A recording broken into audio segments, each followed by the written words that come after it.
It's only February 2nd, but Kildare already have won a trophy with their fine O'Byrne Cup victory over Meath last weekend. This is essentially the team that beat the Royals, with goalkeeper Shane Connolly part of just 3 changes. Ollie Lyons and Tomás O'Connor get late call-ups at cornerback and corner forward respectively. Keep an eye on Tommy Mullock at midfield and Ona Flaherty at 11, who've been providing leadership down the middle. The All-Ireland finalists look substantially different, with so many first-choice players unavailable. Brendan Harrison at left half-back is one of several new players getting a starting position, while Tom Parsons' return to the team at centre field is a welcome boost. Under-21 footballer Adam Gallagher is another new kid on the scene, but he will get good advice and guidance from full forward and captain Andy Moore. Bolton, Dulling Ruhr, Rove around, gone out in quarter of Marvel and ish. Talk a tapwig, Stachdy McLaughlin, agus leis Nesso, get showed, or the Higadas Harrison. Go lesh Cossin Tory, Gull is Jack, agus commitment he anu dan tackler. Nish no Shags and Coger, Hunachula, Wall, get showed, on Nart, agus Cribbin, Catcher Talon, Stachan Suggery Verno, agus I hit score. So trap Pelefach to get Adam Gallagher, oh, Hoyle for you, ach, Ed no Shay, Tachler. No Birch Isle, Arena Shreya Shaw. Is talk a Garrett get Conley. The race to come on get Parsons or those on television. Parsons layer their void there here. Mick O'Grady, Jenna Comanson, us Kuhn McLaughlin and Orde. Gana talk more on a buntle 100 and so good shots on August Pro finish. Verti Mar shoot in the spots and technical Kate. Ach, Pelig good son Mustachel. Yeah, the Brofiable the Shinianu, Mahagan to and Leher Jug Sponsor B do Johnny Shan Rudder Shinditch on Larafad. On Gehig schedule last year, Hashasa Huinish and Dusage, when she unlassas, August says. Luber noch mar Immert, Paul Cribben, Hunslacht Bader, Ucher, Stachan Sorry, Stickus Cribben, Foster Lushacht, Augustan, Council, Coda Harris, Drasna, and a story and get Paul Cribben. Sunk larger than Son Again pass.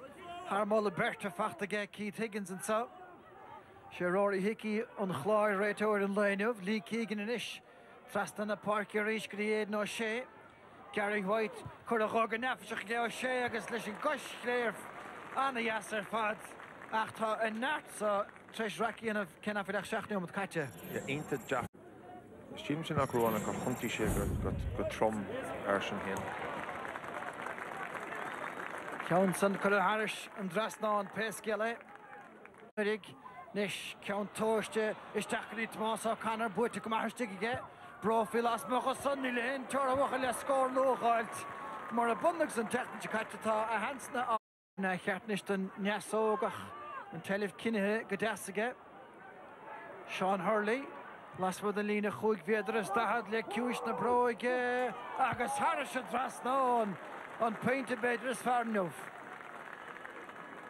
Cooling Intach and Shino Sean Hurley attack. A gimmerch roll into similar to Cleha Shaw. Hart for Larna Parker, a towards Lav Kidji the Tommy Mullock against Gary White, Marial, on Chunaker, a Vian again on O'Shea, Aaron Cleha, August Tashik.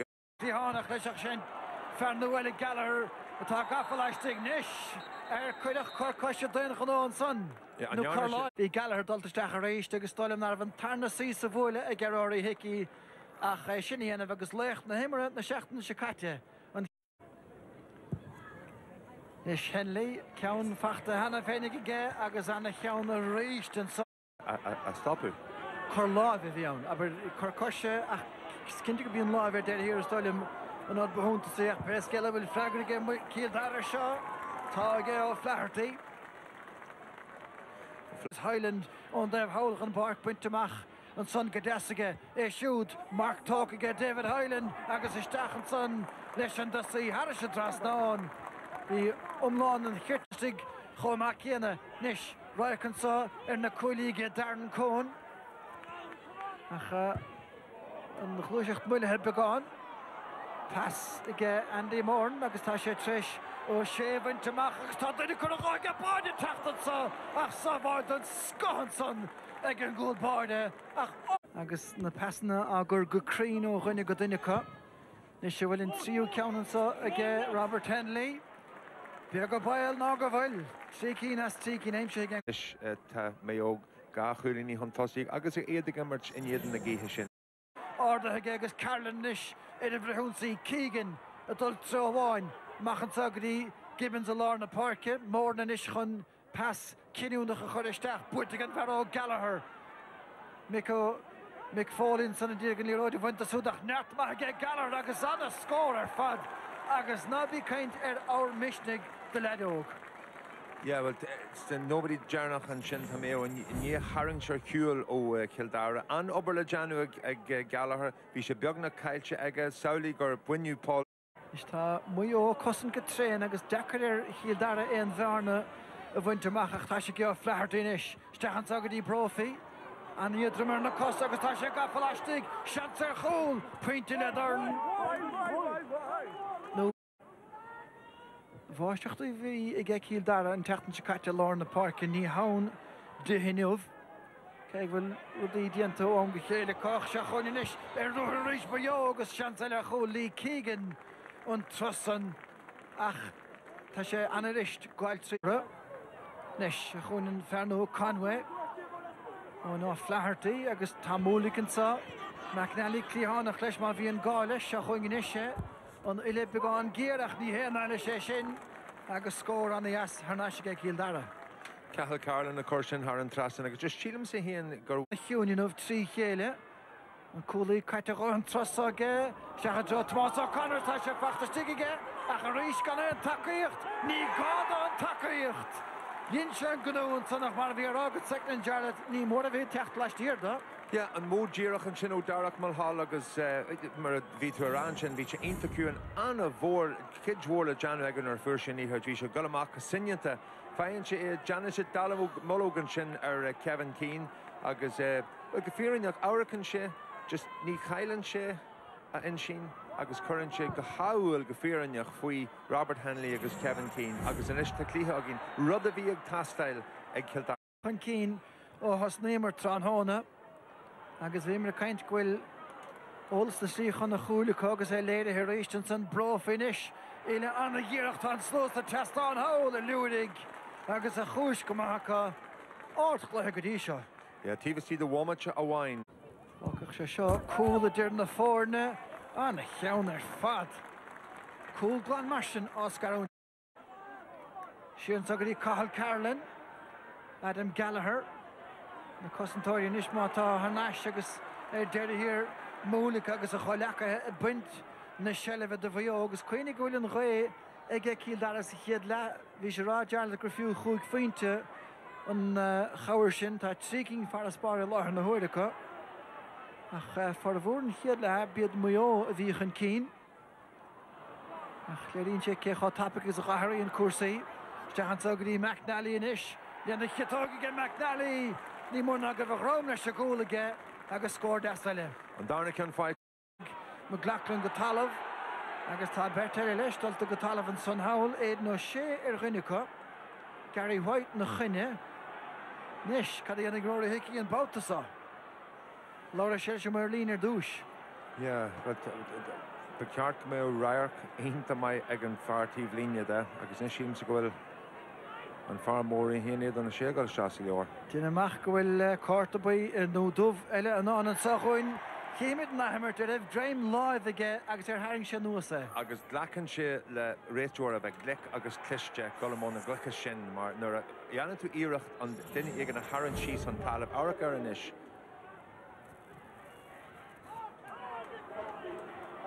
Tarann géann sé an talamh ag an áras idir bharil brian. Bheas is goibh sin níos measa chéadúir ar an Mayo having to work very hard, A, to retain possession and B, to break down this Kildare defence. Flick forward is Brian Gallagher. Paul comes forward, there's a chance here for goal. Oh, cracking goal. Jason Gibbons. Finally Mayo get a chance. What about that for a finish? Now, usually Mayo are good in these counter-attack moves. This is Cathal Carlin. Good defending on this occasion by Fergal Conway. Pass inside to Andy Moran, reached its target only by centimetres. Moran sends it across. Here's a chance for Cohen. Here's a chance of a goal! And it's deflected into the net, but somehow I think it was going to get there anyway. But what about this? Andy Moran's vision. saw that Derek Corn got inside the cover, hit a bullet. Despite the best efforts of Tommy Mullick, it reached the back of the net.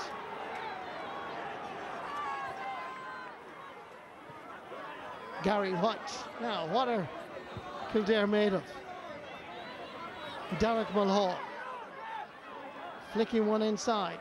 Whereas Tommy Mullick, there's a chance here for Emma Flaherty. Wonderful recovery by Kildare. When you least expected it, their character has been tested. Mullick, here comes O'Flaherty, and simply waltzed, danced past the Mayo defence.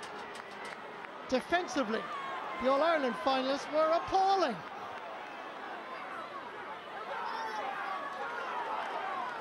Diarmuid O'Connor. Ball inside first, Kevin McLaughlin, and that is over the crossbar again. Mayo are beginning to show why they qualified for last year's All-Ireland final. Owen O'Flaherty up towards Tomás Conor, knocked away by Kevin Kane. Tomás O'Connor still gains possession. Derek Mulhall slips one through to Owen O'Flaherty, goes for the score. Brilliant play by Owen O'Flaherty. That's a goal and 2 points for the Carberry man, who's playing really well at number 11. Mayo need the possession badly. They're 1 point behind. Shane Connolly runs into trouble. He fouls the possession, and it's a free for Mayo on the 20-metre line. Kildare seems so nervous in the last 5 minutes, and they should have been playing the ball down at the other end. McLaughlin has the composure to put the ball between the posts and level the match again. Here come Kildare. Can they produce the match-winning score into injury time?